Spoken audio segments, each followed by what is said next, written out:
का भवे शुभम हुआ? कैसे बहुत टेंशन बैठा है? का बताई यार, इतना रुपये कमाए थे यार। मेरा रोज सब लाख दे दी थी और जब बाद में मांगे लगी थी यार, काट में लगे पैसे है ना यार। कितना रुपये कमाए यार, धड़ से नहीं चार दे था, मूड खराब हो गया। हाँ ससुर एकदम चूतिया हमारी किनारे करा करा। अच्छा कहो यार। बताई बताओ। हम अपने मेरे से न दवाई बहाना कर पैसों मांग के ढेर पैसा इकट्ठा करेगी।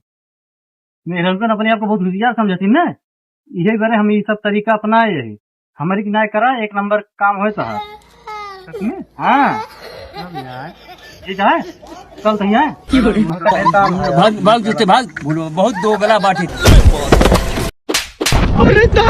बताओ है जगह पैसे छुपा कहाँ रखे? कौन पैसा कैसे पैसा हम ना जानी। है जगह हमसे झूठ बोल तू, इज्जत से बता जा, नहीं मार मत खड़े खींच ले। अरे बाप रे, इज्जत से बता दे पैसा कहाँ बा। सही बतावा तही, हमका नहीं पता है कौन पैसा।